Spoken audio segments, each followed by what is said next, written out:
What's up, everybody? This is your girl, Angel Ghost Girl. I'm your host, Angelica, aka the Angel. And this week's video is going to be a haunted read aloud. Haunted reads. Welcome to Haunted Reads. Right now, we are reading a magazine.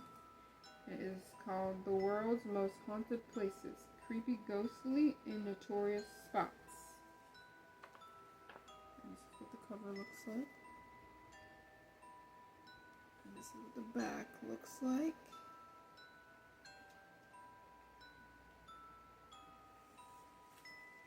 And we're going to be reading page 34 and 35, technically. And it looks like this. Okay.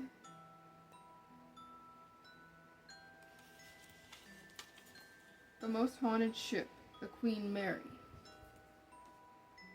Years after the legendary Queen Mary luxury liner was permanently docked as a hotel and tourist attraction in Long Beach, California, a marine engineer named John Smith had an unsettling experience while prowling the ship late at night. In a deserted staircase, Smith heard the sound of water rushing and men screaming, but no one was there. Later, Smith learned that in 1942, when the liner was being used in World War II, it collided with a companion vessel, the HHS Paranormal, on its way to Scotland. The ship was immediately shredded in two and sunk, killing 338 men. The very area I heard that mysterious water rushing was the exact same area that was damaged when the ship hit the other ship.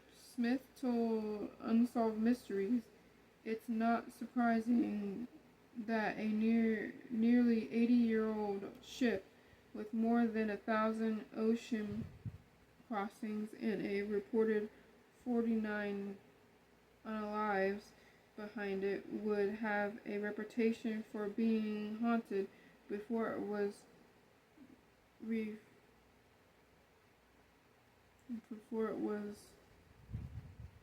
repainted gray and used in the war as the so-called Gray Ghost." The Queen Mary began as a luxury liner in 1936, ferrying the likes of Fred Astaire and Bob Hope across the Atlantic. But during the war, in addition to the collision, many German and Italian POWs carried on the liner may have died, as did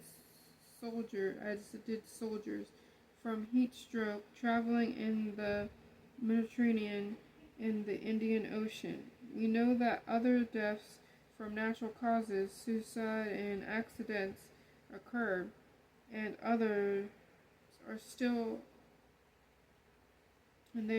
others that the owners tried to hide for a more dark and sinister reason, wrote Brian Clune in Ghost of the Queen Mary.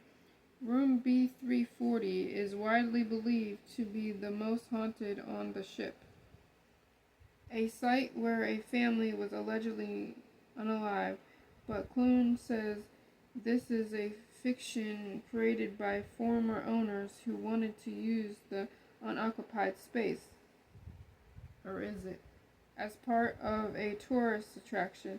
The real site of the unalivings, Clune says, is B474, which is of course haunted, as are the B deck, where a morgue and an installated room were located during World War II. The engine room, the green room, and an area known as Shaft Alley, but the most spirited area on the ship may be the former first-class pool area, home to little Jackie, a 5 or 6-year-old girl who is perhaps the ship's most famous ghost. She is playful and talkative, her voice having been allegedly caught many times on tape. You can find examples on YouTube. Sadly, she is said to remain on the ship because she is looking for her mother, whom she sometimes cries out for. Another pool room ghost is known as Grumpy, a growling, cigarette-smoking spirit said to haunt the storage area beneath the pool, and choking sounds near the old hospital are allegedly emanated from the ghost of an officer who died after drinking poison that he thought was gin.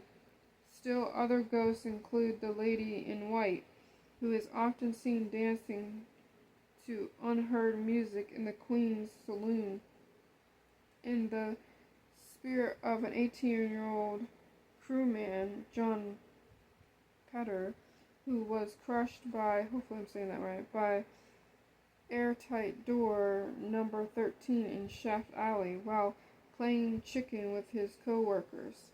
These days, the grand ship capitalizes on not saying exploits its spooky reputation of offering haunted tours, interactive attractions, and seances.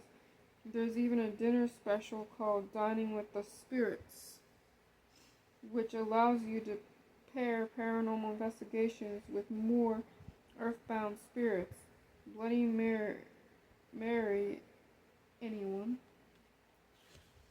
The Queen Mary is seen in 1936, nearly completed in the shipyard of Clydebank, Scotland at Wright. The ship's engine room, home to the ghost of a sailor who died there, and the first-class swimming pool bottom, which would become the most haunted part of the ship. These photos were taken before tragedy could have occurred.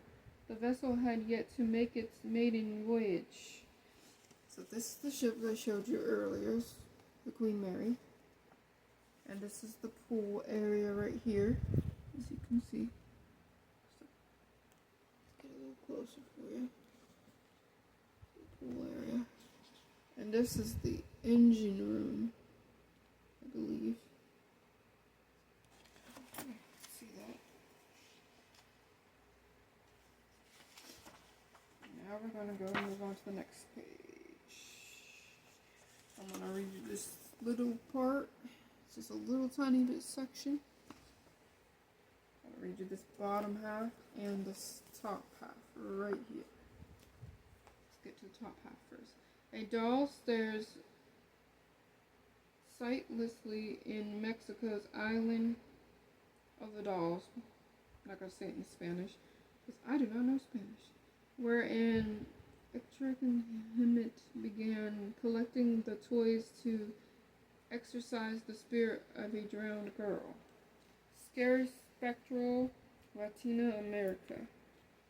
From Mayan tombs and Mexican mummies to underwater temples and ancient lake, Latina America is home to some of the spookiest sights on Earth.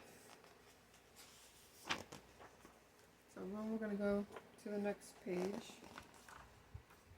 And this one we're going to do this page. The Raiden Inca Tombs. I'm going to do this little corner right there. According to the man who discovered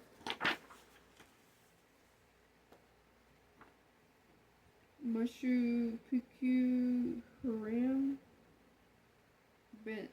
Bingham, that's not even English at all, the locals believed a certain amount of bad luck might have happened to their crops should they desecrate the bones of the ancient people buried in the vacancy. That's why the farmers asked for pieces of the bones, muscles they wanted to consume them, believing this would ward off a curse. As Bingham was about to discover for himself, wrote Christopher Heaney in The Cradle of Gold, if there was a curse to Machu Picchu, I don't think I'm saying that right because it's not English, then this was it. If something can be possessed, then it can be fought over. Okay, so that's this little, looks like an island and mountains right there.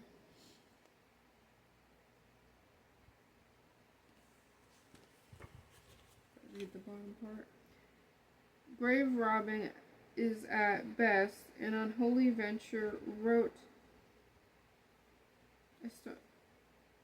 astrologist and Yale University professor George Eaton, who was, after all, in a position to know. A year after his colleague Hiram Bingham became the first Western to uncover Peru's lost city of Machu Picchu. Again, don't think I'm saying that right. Eaton helped a second Yale expedition unearth 52 ancient Inca graves in 1912. That August, Eaton and two local guides opened their 26th grave, finding a female skeleton with the knees pressed to the chest. Eaton, though it was thought it was the body of a priestess, and his unnerved local helpers must have agreed. Soon afterwards, one of them did not show up for work, citing pain in his lower regional, that's what we're going to say. Then the second man disappeared. The fact that the people of Machu Picchu were helping dig up their dead ancestors led them to believe they were cursed. Mark Adams, author of Turn Right at Machu Picchu, told Life, at the very least, it meant that whatever spiritual significance the remains might have had was gone. Inexplicably abandoned by the Inca 4 centuries ago, Machu Picchu is the most famous ruin in the West.